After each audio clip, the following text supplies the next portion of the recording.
Soviet military occupation.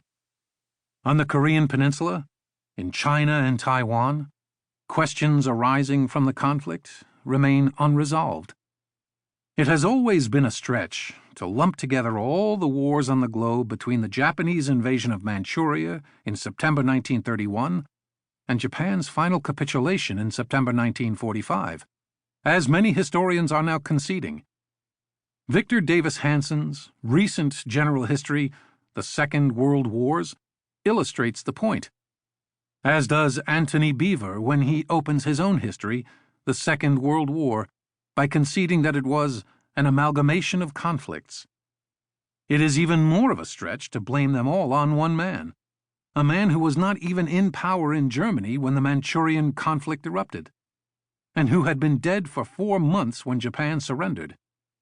Still, if we do wish to find a common thread linking the on and off global wars lasting from 1931 to 1945, it would make far more sense to choose someone who was alive and in power during the whole thing, whose armies fought in both Asia and Europe on a regular, if not uninterrupted basis, for the entire period, whose empire spanned the Eurasian continent that furnished the theater for most of the fighting and nearly all of the casualties, whose territory was coveted by the two main Axis aggressors, and who succeeded in defeating them both and massively enlarging his empire in the process, emerging, by any objective evaluation, as the victor inheriting the spoils of war, if at a price in Soviet lives, nearly 30 million, so high as to be unfathomable today.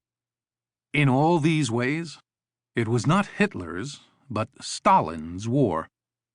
If Stalin's imprint on this global conflict is most obvious in the broad lens, it is no less visible in narrow focus.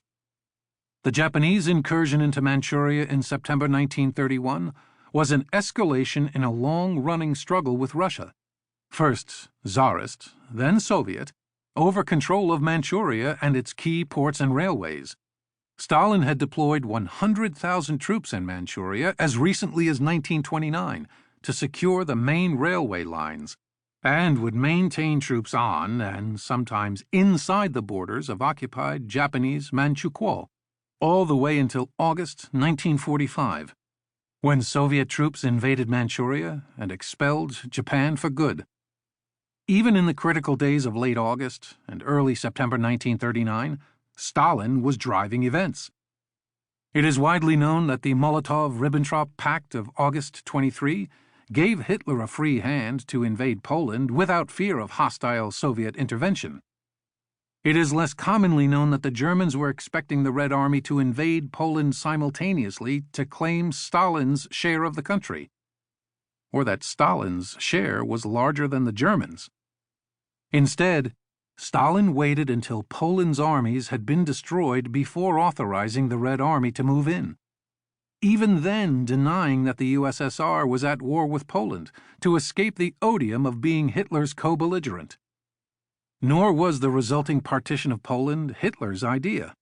It was Stalin's, floated as a trial balloon in 1938 to lure Germany to the negotiating table.